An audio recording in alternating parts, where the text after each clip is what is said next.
I still have 15 seconds to say good morning. Good morning. Very good morning.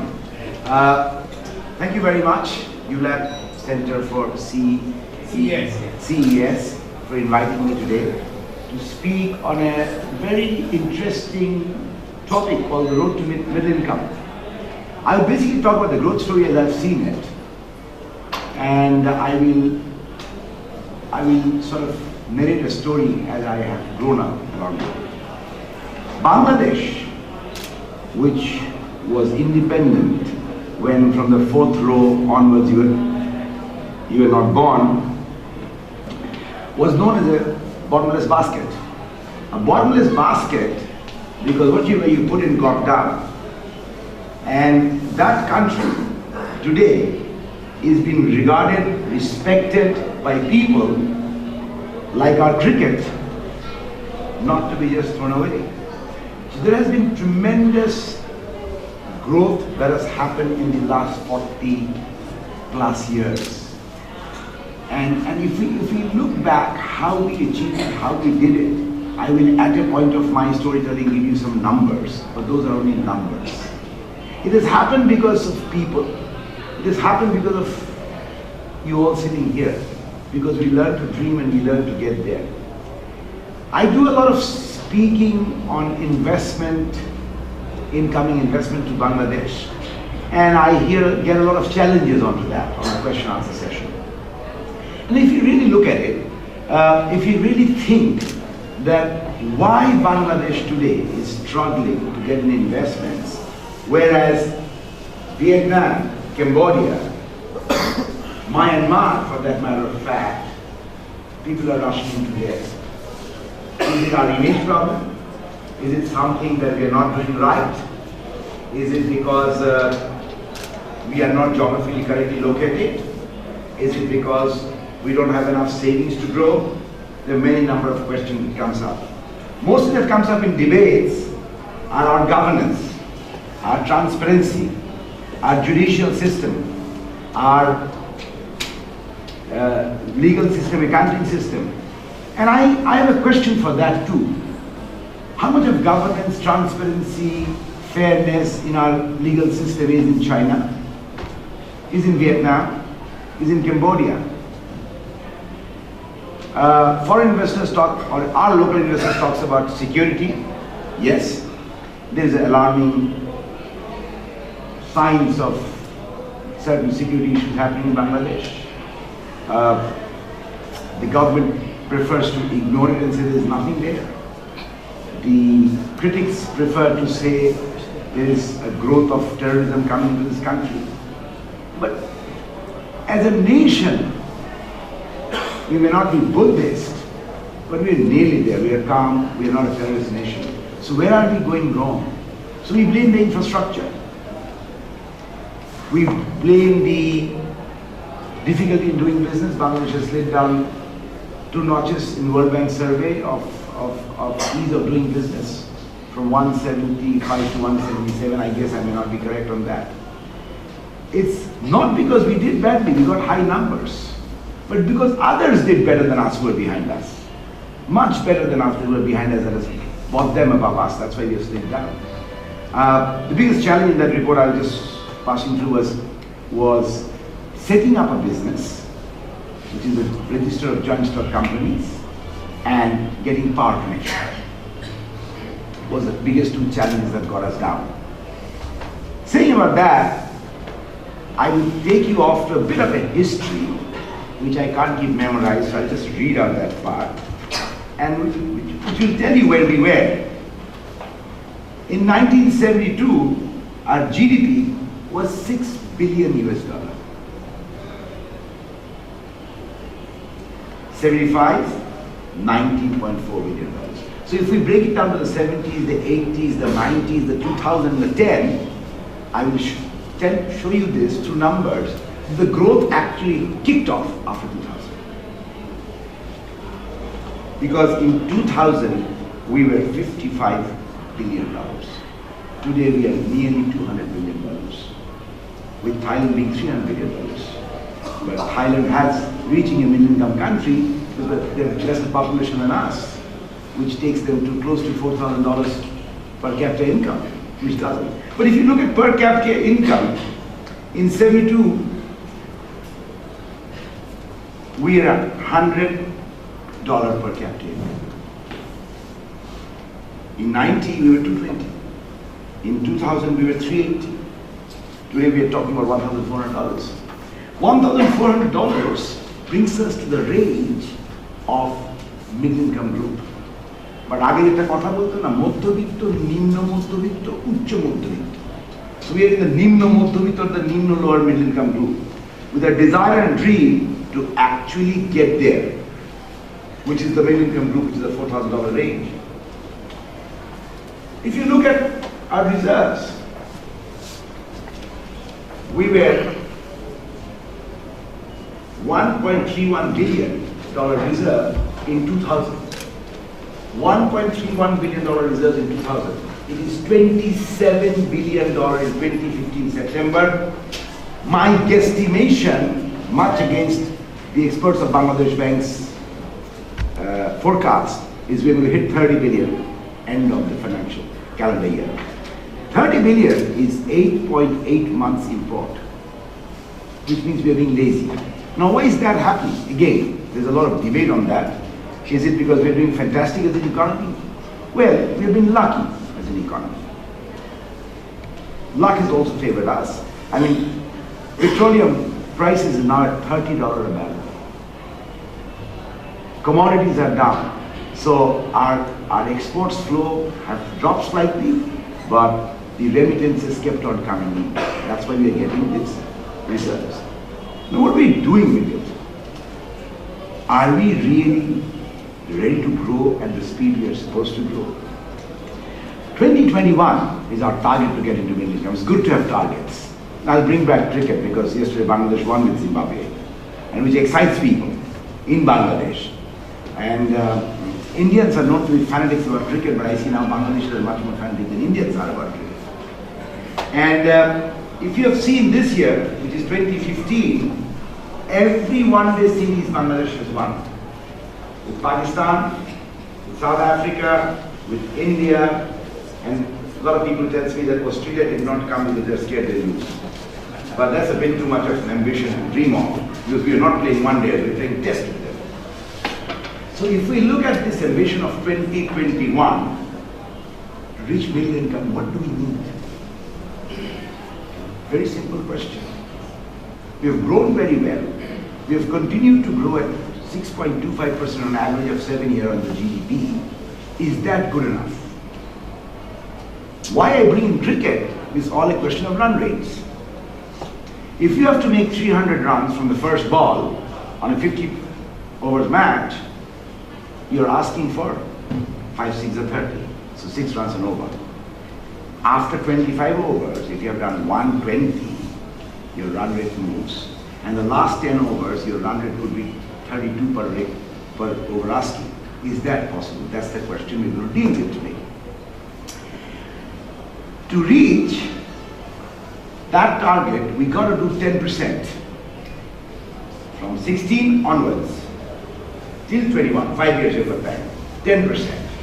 And that is something like scoring 28 runs and over to win the match. Now, will 10% happen or not happen is a debatable question. To reach 8%, we need to at least reinvest 20 to 25% of our GDP back every year. Can we manage that on our own? Do we have the savings growing at that rate? Can Bangladesh manage that on its own? If it can't, what you need is simple, FDI, foreign direct investment, call it debt, call it equity. It can come in both the forms. Now, what are the hurdles for that to come, and why doesn't that also come in? It's only because somewhere down the line, some bureaucracy for the love of the country is holding back. We blame them. But is it actually that? Is it only the bureaucracy? Is it only the laws? Is it only the regulation? Yes, there are certain issues of the laws and the regulation. We have a myopic attitude and a myopic outlook towards the microeconomy, because that's called micro and the macro. Currently, because The banking system has a lot of liquidity. I can see a banker sitting right out over here who's ready to say that it's not a good thing you're preaching. Has a lot of liquidity. The regulation of the Board of Investment keeps on tweaking. And these tweaks are not regulations, they're moral persuasions. They're talking about foreign currency debt borrowing at not higher than 4.5%. Now, let's talk about this. The LIBOR is going slightly upward. US Treasury is giving a positive outlook, which basically means the people who did fixed income better earning than what they did in the West would come here to an emerging market or the frontier market at 4.5%, which is roughly 4% above LIBOR. Because we don't have a sovereign bond, because we do not know what our country can borrow at, we can say so. If today we floated a sovereign bond and that was priced at 5.5%, there would be no logic to say that do it at 4.5%, because your corporate cannot be less expensive than sovereign. So we are still at a bureaucratic level of trying to say whether we want to do it or not do it. Why am I harping on this is because I don't think we can reach the targeted goal of 10% growth without really putting in 30% of investment of GDP on year basis for the next 5 years. If that doesn't happen, we won't reach there. But it's like our previous cricket team chased 320 runs. We'd be very happy if they got all out at 270, not at 120. So we're aiming high, we're trying to get there, we're trying to reach there. The answer to that is reinvesting and redeploying. Where are our issues and where are our problems? We talk about infrastructure, serious issues. Roads. We still do not have a 4-lane between the port and where the business is. It's still under construction, but people tell me it's going to be a good 4-lane. We won't have speed breakers on those 4 lanes. By the time we do the 4-lane, I think the traffic is going to be good enough for a 6-lane. And I hope you have planned for those extra 2 lanes on the side. This is, I think, where we are going wrong. You know, we have something called a planning ministry, which India shut down a long time back.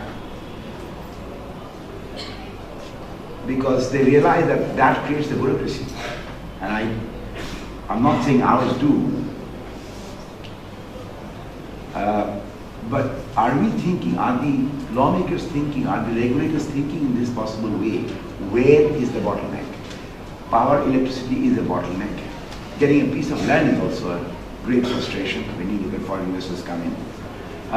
We do not have land, that's our limited land. So what can we do right? We're trying to move out from the agricultural input to industrial and service inputs. Are we putting the industrial and service inputs right over? Now, there are a lot of questions onto those. I will again go back to the development story of how it happened. It happened because of 2 reasons.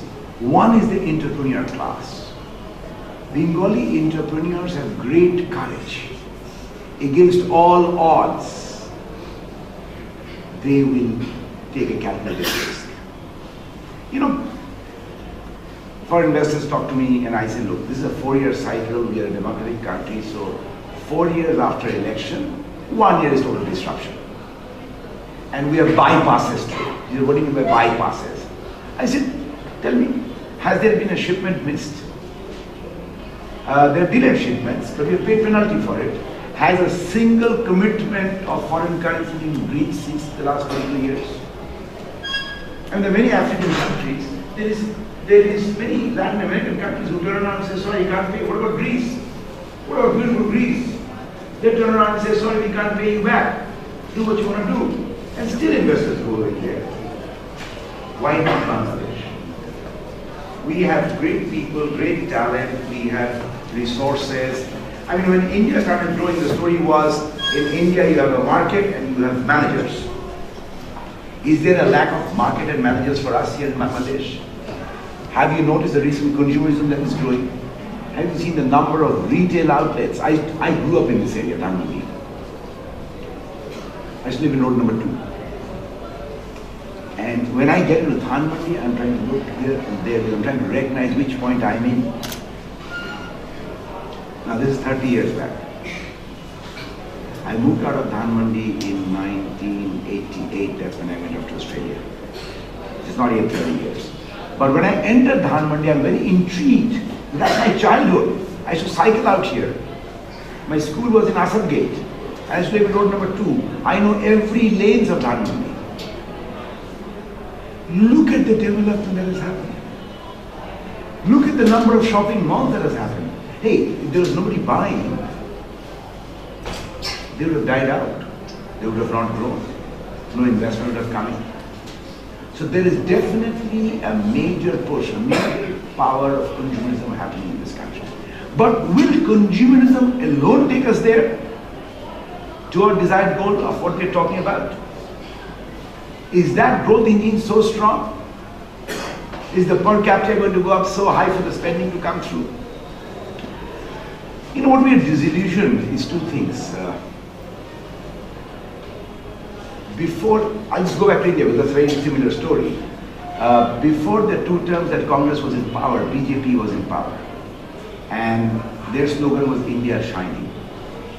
And they've done so much. The development really took off at that point of time in India. But they lost the election. Because the disparity when we compare seeing Dhaka city and Dhan Mandi and Gulshan, there's a huge amount of disparity that is being created. So we're going to look at, does our consumerism allow us to grow at that speed? It will do a catch-up, but it will not. So coming back, to reach there, what we need is more investment, more jobs, more earning. And every story that I keep on saying about Bangladesh is a positive growth story. Coming back to where I was, the growth that you've seen in the 80s and the 90s and the 2000s, which led to where we are today, is because of the entrepreneurs of Bangladesh, and I want to salute them. I really want to salute them because under all odds, under all difficulties, they've gone in there. And there was another foolish class of people which propelled this growth. And that happened to be led by me, the bankers. We as a commercial bank thought that our role is of a development financial institution. And thank God we thought that. Because there was no DFIs in Bangladesh. Bangladesh Shilpo Bank and Bangladesh Shilpo Rin সংস্থা become defunct. So where did all this industry come through? And that's a growth story I want to say. In 1982-83, the first private banking license was issued. And 6 banks actually, dared to apply. They did not know what they are doing. And they were all entrepreneurs who went out to create the universities in a similar fashion. They didn't know what they were doing. Went to apply a banking license. And that started the first revolution of the growth of funding. All these entrepreneurs would have not been able to reach where they have reached unless there were some people who followed them around and believing in them and gave their money. So the commercial banks actually, generation-wise, the private commercial banks, and the nationalized banks in the initial stage, actually gave out the capital to do business in Bangladesh. Because debt equity ratios were even 90-10 in those days, which means the owner gave 10% and the bank loan was 90%. Because of margin in those days, we survived. Today you survive because of efficiency. So the margins have disappeared. The margins are all gone. So you only survive under efficiency. And are we reaching that efficiency level is also another question for our growth. Will we reach the efficiency level is also another question for our growth. So in part of that, these two collaborated together and actually crossed the hurdle. Like they say, government should not be in business, they should be in governance, they should be the moderator, and they should clear the hurdles. I would not want to say much about that. I'm sure they have played their role, otherwise we would have not been here. But those are the challenges that we have to now look on. Coming back to basking on our glory, why have we stagnated out? Why can't we cross this 6.5 billion of growth? I mean, I hear a lot of experts say that naturally would have gone to 8. And we blame it to everything else. We blame it to the January, February, March disruption. We blame it to the November to February disruption. We keep on blaming on disruptions, which is true. Disruption is also a part. If you really look at the tourism industry, it gets totally destroyed in the last 2 years because our tourism season happens, domestic tourism I'm talking about, happens between November and February. And that is when we have political strikes with overalls and hotels where people don't go.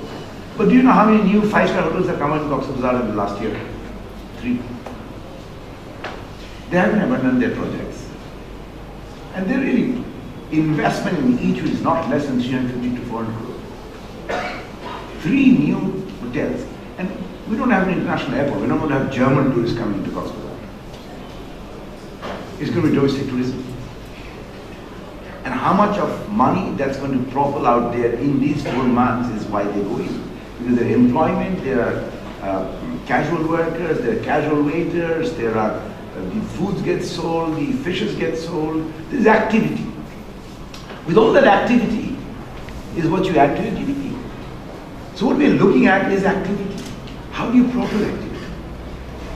Unfortunate part again, I come back to this word investment.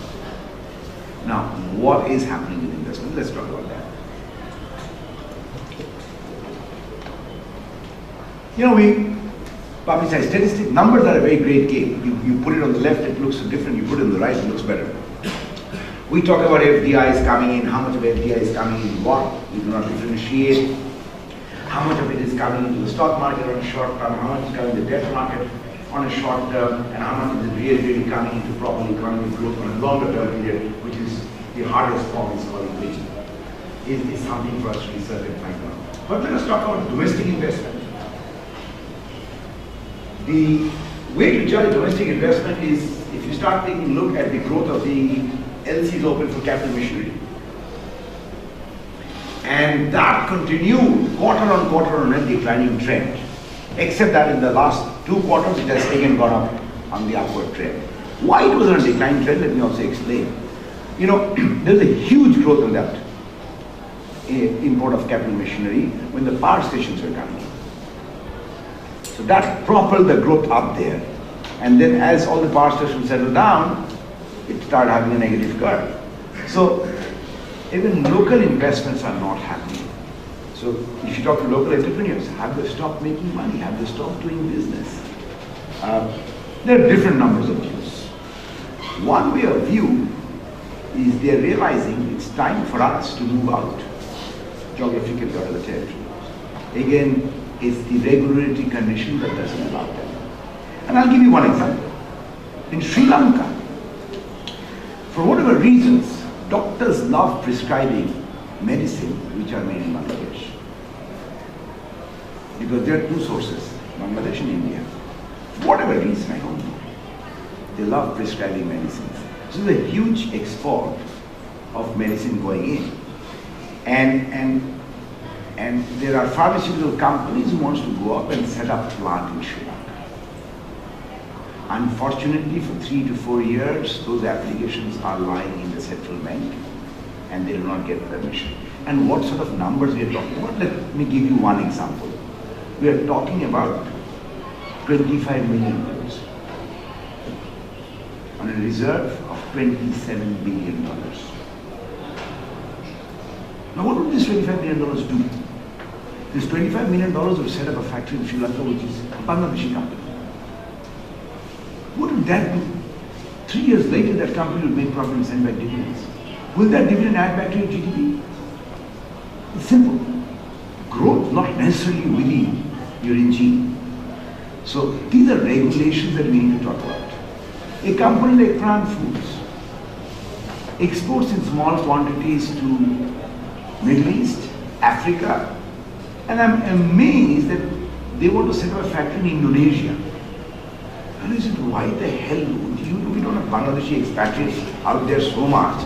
He said, no, it's not Bangladeshi expatriate, it's food habits. So like noodles came into Bangladesh first time. Noodle was not a part of rice, but it became food habit. So chanachur is becoming a food habit out there as a snack. So there is extreme potential for us to get in there.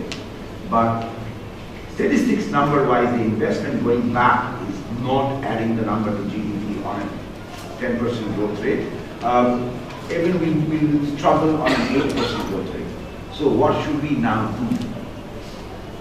How do we get there? And I do not know what the policymakers are thinking, what the think tanks are thinking, but I would like to say something like, I don't think we should give up. We've got to move from a $1,300 to a $4,000 per capita income. To get me the definition, we are right now a lower middle income country. So our dream, our government's dream by 2021 to get in there is not a bad dream. It may be a bit of a struggle, but if you really look at a bottomless basket case of 72, since there, where have we come is something to recognize today, which is the foundation actually to move forward. On the social indicators, we have done extremely well. Mortality rate, child mortality rate, health. And when I keep on saying to people that we are far ahead of India, the Indians say, oh, that is not a standard to be measured by. Then what is the standard to be measured by? For everything else, India is the standard to be measured by. When we do something better than you, it's not a standard to be measured by. On the social indicator, what does the social indicator set? It sets the tone for your GDP growth. And we probably do not align it. Like, I was in a banking conference the other day and we were talking about risk management, and everybody says risk, we understand risk. And in a bank, we only talk about credit risk to be a risk. What is the credit risk? That when you lend money, the business fails and you don't get your money back. But there are 5 other strong pillars of risk that we do not want to even understand. And one of the biggest ones that we fail to understand is called reputation risk. Because somebody someday told me that there is no reputation risk in Bangladesh. And I tend to agree now. I argued then. And I'll tell you the story why. When the World Cup came in 2011, I was being pushed to take the job of selling World Cup tickets. And I was refusing the Bangladesh Cricket Board. I said, I'm not going to do this nonsense.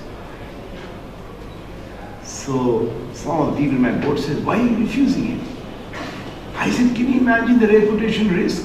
What reputation risk? I said, people are going to queue up, they're not going to get tickets, they're going to break my windows, they're going to break my panes, and my banking business is going to totally affect out of those branches, and then the TV is going to show that police beating these people in front of my branches, and my signboard. And this is another way of looking at it, which I couldn't. I was myopic. The other way to look at it, can you imagine? Your bank sold the World Cup ticket. Will another World Cup come here? And people are going to forget about getting beaten up. It's true. So I was in all those branches we used to sell tickets. And I've seen people queuing up from 4 o'clock in the afternoon before the day we started selling tickets. And the third person who walked into the branch was standing there, wanted his photo of 4 tickets of India-Bangladesh first game World Cup that happened here. And the system said all sold. And that guy must have stood there since 3:30 that afternoon. This is the third guy into the branch. So he picked up something and broke the glass pane. And immediately my security came, hurled him around, and I said, stop. She said, who are you? I said, I work in this bank. And I'm wearing my suit and everything. So he abused me. I logically just think of it. He's the third guy into the branch and you say all stadium tickets sold. That is what is called mismanagement of our perceptions. And I'll explain to you why. I went to see the World Cup final in India, in Mumbai. And how they set the expectation tone, let me tell you this. It was in the press, it was in the internet, that for that day, Wankhede, which is a stadium with the capacity of 90,000 people, only 12,000 tickets are for public, of which 5,000 are going to be sold on the internet. and 7,000 out of bank booths in stocks.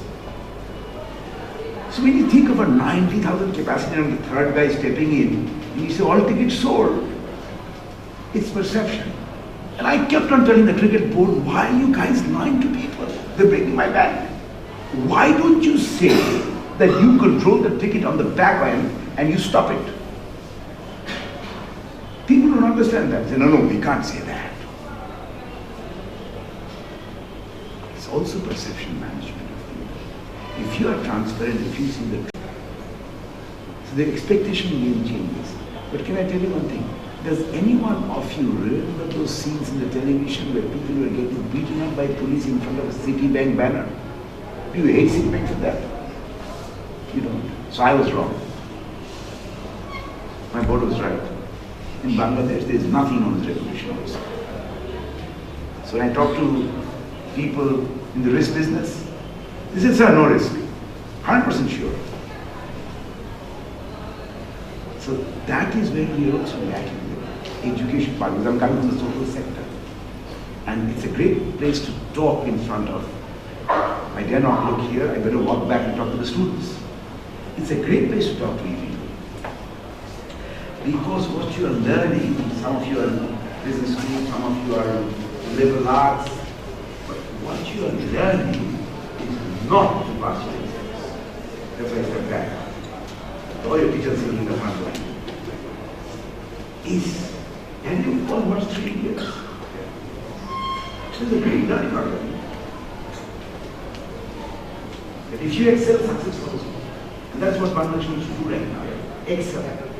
You're going to excel in what you do and success will follow. You don't seem to agree with me, but that's all right. We all have opinions. End of the day, on the social indicators, I think Bangladesh has done very well. And I really would think so, because if you compare with Vietnam, Cambodia, Thailand, India, if you look at the social indicators of mortality rate, health and other things, even a poor country like us have done very well on that improvement part. What we need to do is on the economic side, on the economic side repeat. And I think we are doing great, guns, because we are going very well. I mean, a couple of indicators. Bangladesh was very scared to get international credit rating. We used to keep on pushing to the central bank and the finance ministry for international credit rating, and they said, what do we need that for? No, we'll not open our books to foreigners. It was actually a fear.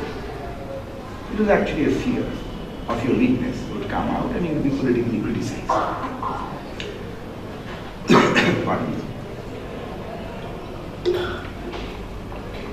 For 5 years, we continue to hold the same rating. It's a great achievement by both Moody's and S&P. It's a great achievement. Next level, what we need is corporates to be rated by them. So what are we doing for bringing in foreign currency loans to Bangladesh to proper growth? Let's talk about that a bit. Pardon me.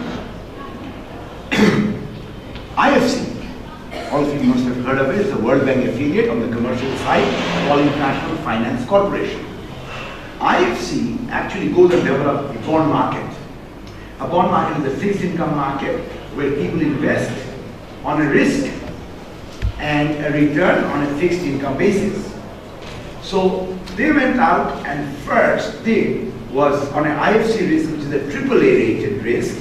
They guaranteed that credit and they raised ruble, Russian ruble, the first country. The second was Mexico, and I do not remember the name of the currency. Pesos. Is it peso? Okay. The third was China, yuan.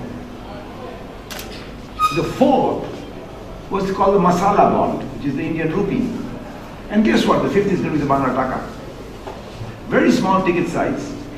We're starting with 100 million US. It's a billion US program, where IFC is going to raise internationally Taka bond, which means European investors are going to actually invest. The risk, credit risk, they're not taking on Bangladesh or the corporates of Bangladesh. That IFC is taking. They're taking an IFC credit risk, which is a AAA, which is probably what cost you 50 basis points to take that risk. Nobody pays more than 50 basis points on a AAA rated company in the United States of America. But it's European investors and American investors that are investing in to start the first ticket on $100 billion. The program is for $1 billion. And we are yet arguing and negotiating the benchmark pricing because there is no yield curve for a pricing. Once we can do this, the corporates have a future provided the restriction and regulations of the regulators are more practical of actually raising takas overseas.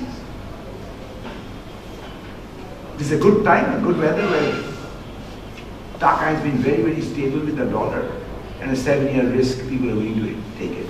The other thing we don't have is a hedge product for which these risks can get difficult for foreign investors to come in. But imagine for World Bank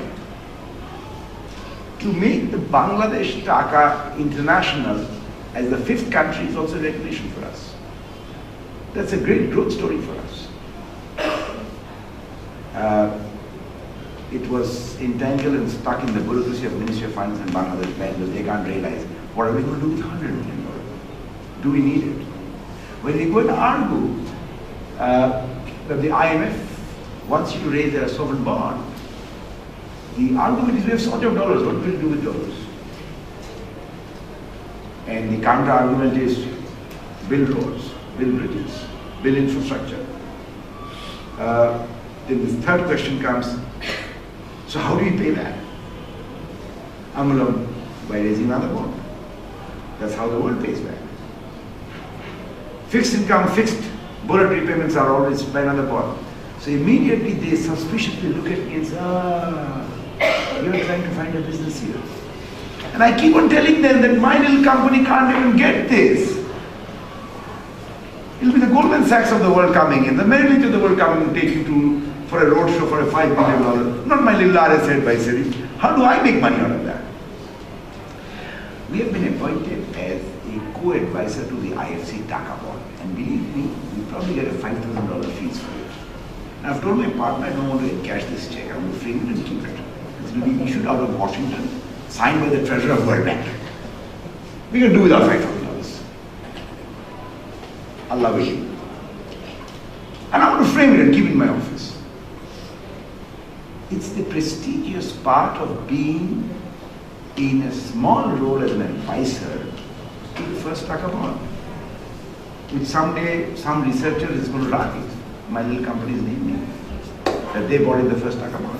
So the question is, our outlook has got to change. So there is potential, there is propensity. And whenever I'm out on the street, I see two groups of very hungry people. The one group is the entrepreneur class, always thinking what more can be done. Do you really think for a lifestyle they need any more money? They don't. Then why do the entrepreneurs keep on building? For lifestyle, do they need any more money? What is lifestyle? Simple.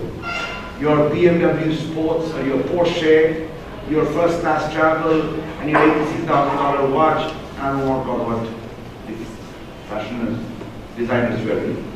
But still, you don't need any more than that. Then why do entrepreneurs keep on creating, keep on creating? Because they want to, that's sort of an they're intoxicated to keep on doing this. So I see that as a hungry group of people. And I see around a hungry group of people sitting out here. I see the youth. I see the amount of hunger inside to do something and to do it right. And these are the two combinations we need. So what is stopping us? Stopping us is actually regulatory rules and finances. You put that two together, and there's actually no stopping you. And look at China today. They are making space for you to grow. China has decided onward that they are just going to move into the top level of the industry. China has produced their first commercial aircraft, which they are saying can be compared on a one-to-one basis to the Airbus 330. And which only not Chinese airlines are going to buy, which others are going to buy. Anybody willing to ride on that plane? First flight, maybe flight. No. Well, you get out a Bangladesh Biman, 28-year-old DC-10 or 33-year-old DC-10. You know, when the DC-10 was going for his last ride to London, then to the museum, I was doing some work for Bima, and they said, would you like to be a part of this historic trip? I said, my father's best friend was a part of the historic trip in PIA, which was Karachi to Cairo, the first flight. And my father's very good friend. And he was on a historic trip. I don't want to get into this historic trip to London by your DC-1030, which you have not flown for the last 4 months. And that plane could never go, it's still here. Oh, really? And it never went, never. So China, saying back to that, China has moved into that space, letting everybody else fill up the space in the bottom. We are no more in the bottom. The middle is coming out. So there's enough potential. You know, I have argued, let me tell you this story. You know, after the Rana Plaza collapse, that's why I'm saying, are we branding it on the left? Are we branding ourselves on the right? Where are we going wrong? When the Rana Plaza collapsed, I was actually in New York in an investors conference. And the New York Times, for 3 days, gave that historic picture, the emotional picture of a man holding a woman, both dead and rubbles and dust on them. And it was the front page, it was not on the back page, it was the front page. I used to get a paper coming through my door, and the first thing I used to see that. And then when you go to an investors conference and you're doing great presentations to them and trying to hide behind the slides and say, we are a great country. I'll tell you the questions. Listen to them very carefully. And this we're doing to a think tank, organized this, one of those think tank lobbies group, they call themselves for Bangladesh, the organization. And there I was making a presentation on investment opportunities in Bangladesh, potential of investment in Bangladesh. And the question's coming. My God, 1,000 people dead. How do you think we will go back to your country and give orders? We don't want to wear dresses made out of blood. There's a lot of British investors sitting in there. I said, I understand. They said, you pay your laborers the cheapest in the country. And let me also tell you that. Our average wage was $146 then, which has gone up now slightly. Whereas Cambodia was 301, Vietnam 303, China 550, and India roughly 265. So I said, imagine if we paid our workers $550, China's rate, and every entrepreneur lost money. Whose Rana collapsed or not collapsed? So what do you question me about that? And I said, why did we find mango t-shirts there? It's not a compliant factory. We have 5,856 factories in those days, out of which 3,230 were compliant. So how did mango get there? How did J.C. Penney get there? The story is very simple. Your merchandiser will squeeze for the last dime. And if you pay peanuts, you get monkeys. But I came back and I was talking to the president of BGMA, which was Atik, and I said, Atik, you guys are such a rich institution, get lobbies group out there. They bash the living daylights out of you. Even in UK. And UK said even worse things, because I was in a very small discussion group. I said, listen, don't buy from Bangladesh. Half of the Londoners are walking you in the street. Because what's going to happen to your £1 store? What's that called? Right on the Bond Street corner. Primac. I've tried entering Primac one day. You have a line queue to enter it. Once you have entered it, because they have a given count of how many people are allowed in the store. I thought a sale is going on. There's no sale, it's a normal day. And then there's a huge queue in front of the cashier. And I'm thinking these must be all immigrants, brown people buying. No, it's all Brits on the line on the queue. And 80% of those product labels are made in Bangladesh. Because they're £5, they're £7, they're £9. And probably they're bought from Bangladesh at £3 a dozen. and sold per piece at 5 or 7 pounds. So I said, if you stop buying from Bangladesh. Like once Kuwait decided to turn out every Bangladeshi out of Kuwait because they're creating law and order problem. So the answer was, yeah, but then your bathrooms are never going to be cleaned. Because every sweeper in Kuwait is a Bangladeshi. So what's going to happen to your public toilets? They're never going to be cleaned by anything. So end of the day, the world needs us. How do we exploit this need and translate into business?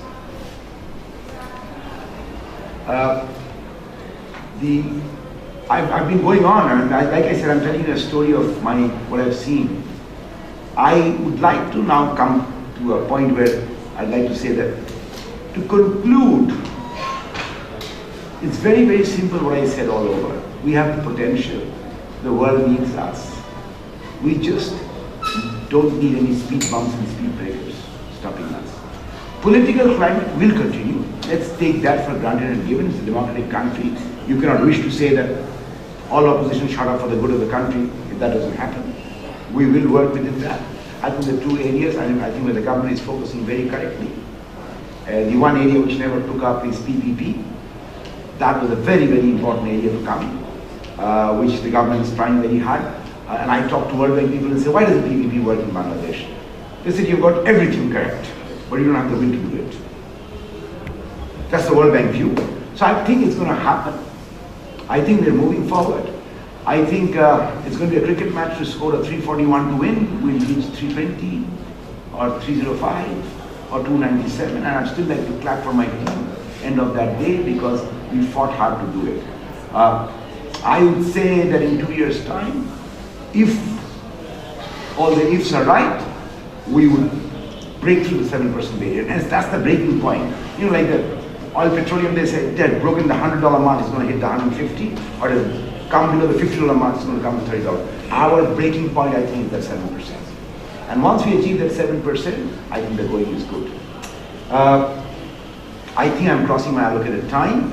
I would also like to have questions from the audience, from my respected teachers sitting out here, from the students of ULAB, and from the visitors, whoever has come to see. I can only see 2 persons out here. Is your office in London?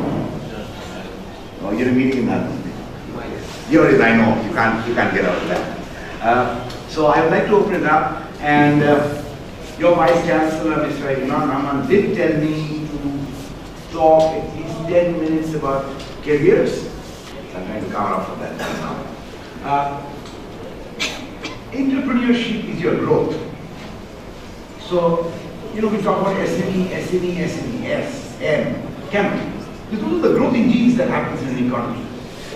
There are a lot of, when you do your BBA or when you do your MBA, especially if you're from a business school, they're telling you to go and do an internship in a corporate. Why? Ki karonta ki? Karonta hocche ei university lifeta ei je সিঁড়িতে করে বসে থাকা, সিঙ্গারা খাওয়া, আড্ডা মারা, class bunk করা. It is a tremendously contrasting life in that world. আমি আমার ম্যানেজমেন্ট ট্রেনিংয়ে এসে কমপ্লেন করতো, স্যার আমার প্রমোশন হলো না স্যার। তো এই অ্যাটিটিউডটা যেটা থাকে সেটা হচ্ছে আমরা 3 থেকে 4 অ্যাকশন ঢুকবো, 4 থেকে 5 অ্যাকশন ঢুকবো, 5 থেকে 6 অ্যাকশন ঢুকবো। পরীক্ষায় যদি আমার বন্ধুর সাথে প্রিপেয়ার হয়ে না আমি আজকে খাতাটা কোনায় দেখাই দিয়ে শুধু চিঠি অবস্থা পাস করে দেবো। The competitiveness is there but not there. ও যে ফার্স্ট হয় ও কিন্তু কিছু দেখায় না, যে সেকেন্ড হয়। So that word prepares you, that 3 months prepares you to expect the shocks. Now, let me come up to the concept you have given.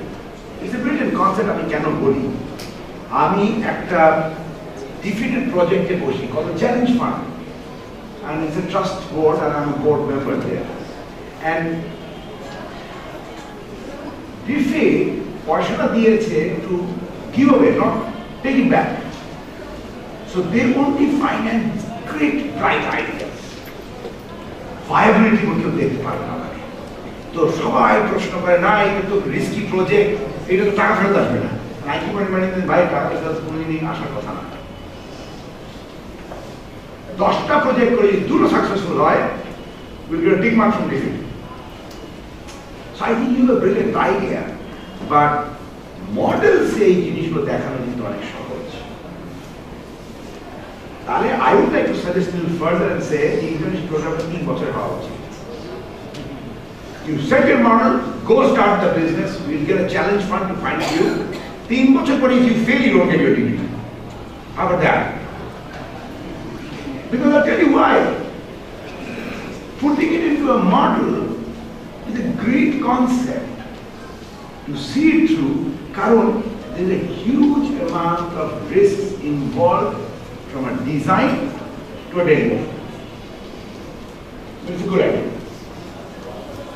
But don't force everybody to do it. Some people want to not do that. How much dollar did he put in? Steve Jobs started out of where? How much dollar did he put in? Actually, you need a bright idea, that's true. You need a competitive, bright idea which can be translated into bits of action to come to a business. আমাদের অনেক bright idea আছে, তারপরে আর শেষ করতে পারি না, because I can't translate them into business. One, bright ideas তো পিছনে পয়সা লাগে, লাগে না? To do some activity you need money.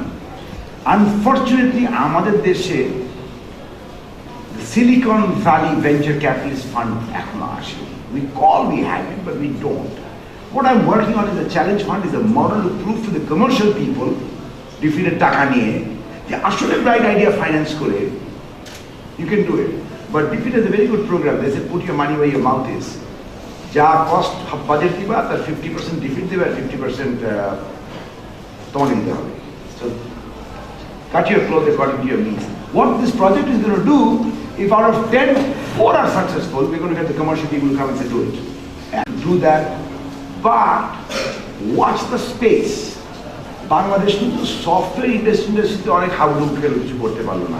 But have you seen the apps industry, what they're going? Daily Fresh, Dal Chal. Look at it go. Convenience for people to create. Sahoj. But we haven't yet gone into that space of transacting money. Flipkart wanted to compete with Amazon in India. So Flipkart started off in saying that we'll deliver it to your home, you pay us cash. Just to beat Amazon. Because people want to see, they will go, this is not. So now Flipkart is realizing that's an expensive model, which Hungry Naki started here. And Hungry Naki কিন্তু এখন food vendor কাছে আস্তে আস্তে slightly disappearing out. Your second question on the question, so you need ideas and you need to convince a group of entrepreneurs, and there are a lot of entrepreneurs sitting out there, private entrepreneurs, who are willing now, কারণ valuation গুলো একটা শব্দ দেশে আসছে, like your vice chancellor said, there are a lot of things that have not come in this country. Valuation of your business. I mean, a company called Bikash. 3 বছর আগে, Bikash got valued at $300 million, and they were losing 40 crores every year. They're losing money, but they're valued at $300 million. So valuation গুলো একটা কথা আসছে. Bright ideas will be financed by people, not by commercial banks. They cannot in the business of losing money. Coming back to your second question, interest. And as a teacher, as a professor, you know what we are taught, what are the interest elements. Interest element is your cost of money, your risk, your inflation. So if your country's inflation is 9%, would you dream of a single digit? You can't. The game is very chicken and egg. You get it down to single digit and inflation goes back to double digit. Because money gets cheap, people start spending, they don't save. So automatically inflation goes to double digit. Is it tough? The main question, is it tough to do business at these interest rates? Of course it's tough. Isn't it tough for the rentals in Bangladesh? Why doesn't anybody talk about the rentals? Retail Bangladesh hote pare na keno, rental. Unthinkable rentals. But I don't see a group talking about building owners rental. We only talk about bank interest rate because bank is a lovely thing to be bashed. And globally it gets bashed. And I'm no more a banker, so I'm sort of looking at Rahil Ahmed, the Deputy Manager of Private, and say, you Jew, you shoot court. It's a nice thing. Have you guys ever said that for the rental Bangladesh urban স্পটে retail ব্যবসা grow করতে পারে না? Even the Prime Minister will not have the authority to do anything of that. He's saying in front of the Prime Minister. I think we are a tolerant nation, but we are an intolerant bunch of politicians. And I think rhetoric makes us psychopath in the other and makes somebody else happy. So this is something I think is a very important point where our branding gets affected. Because people do take them seriously, which you and the others in Bangladesh maybe don't.